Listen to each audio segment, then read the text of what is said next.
Hey everybody, it's Steve Krause. I'm coming at you from my school office, and I just wanted to share a few thoughts on my comments on the first project, which I finished grading just about everybody's first project. There was a couple of hiccups along the way, but you should have a grade and comments from me in the Dropbox on EMU Online, and you should also have comments from me on your Google Docs as it exists. I want to just cover a couple of highlights, lowlights, other things to keep in mind about these projects and things that will hopefully help you think about revising. Will also hopefully help you think about future projects that you need to do for the class.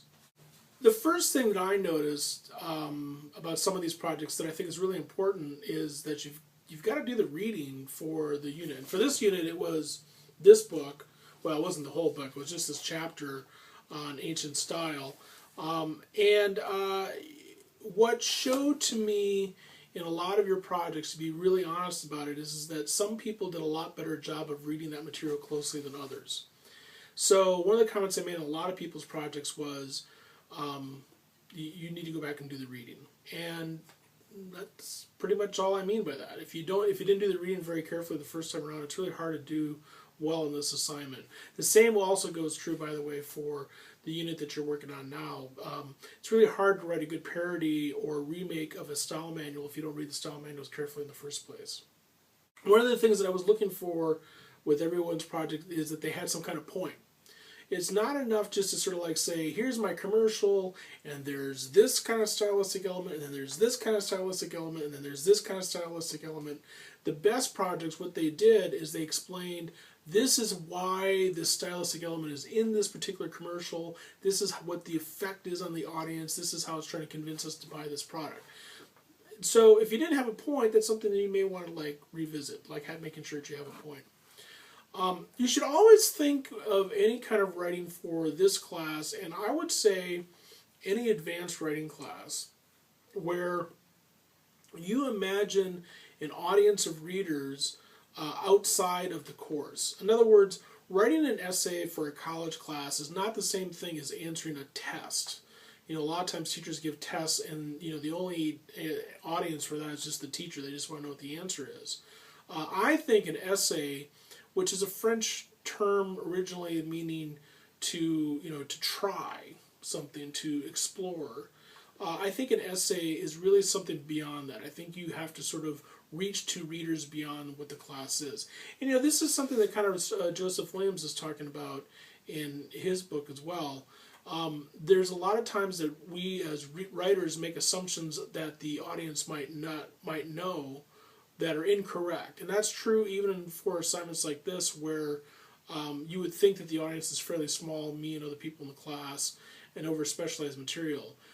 Try to think about this in terms of how to reach other people beyond just me, beyond just our classmates.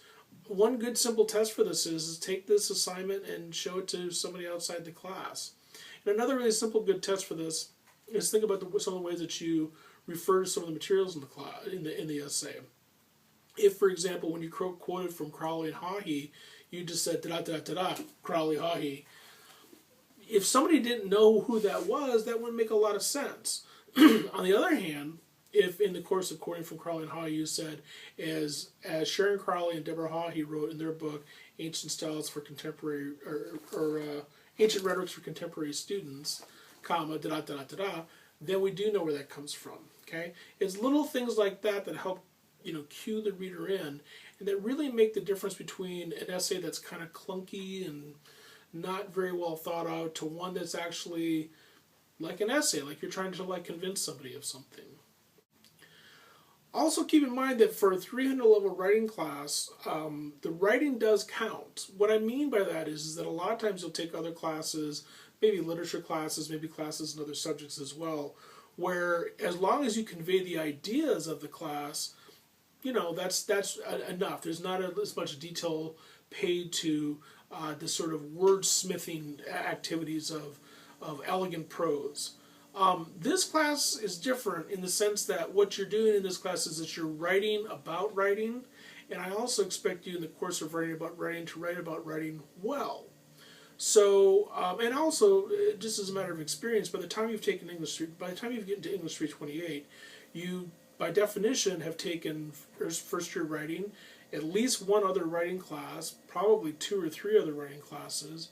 You are some kind of writing major, be that a language, literature, writing for teachers major, or a writing communications major, or a writing minor, or something like that. So by the time you get to a class like this, you really should have mastered some of the basic things that are necessary to make sure that you're writing clear and coherent prose.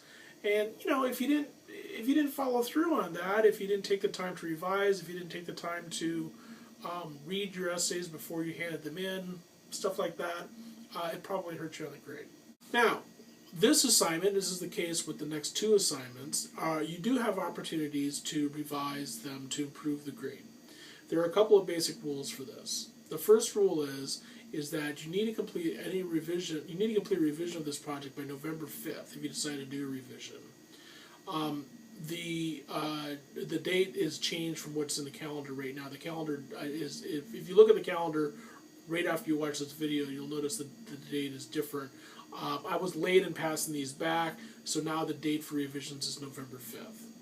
The second thing is you get one chance to revise, and this is important because otherwise you might just keep revising, and that doesn't do anybody any good. Third rule, you and I have to meet to talk about your revision. We can do that in person in my lovely office, and that's my preferred method, even though this is an online class. So if you're on campus and we can work out a way to do that, then that's what we should try to do. If you're not on campus or it just doesn't work out in terms of your schedule, then we can work something out, something along the lines of we can meet via Skype, we can talk on the phone, etc.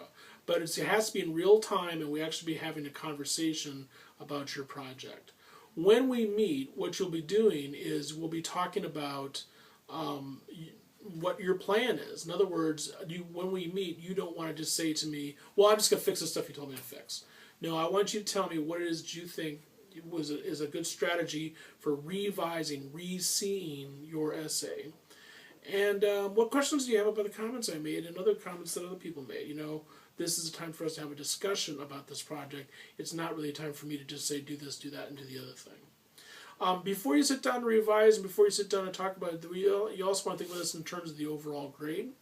One thing that you'll have before the end of this weekend, hopefully, is a grade for the first half of participation for the semester, and you'll also have a grade for the first half of the blogs for the semester. So by Monday or Tuesday or so next week, you should have a fair amount of information to help you decide whether or not it's worth it to revise and how much work you'd have to do that. I think that's it for now. As always, let me know if you have any questions, and I'll see you online.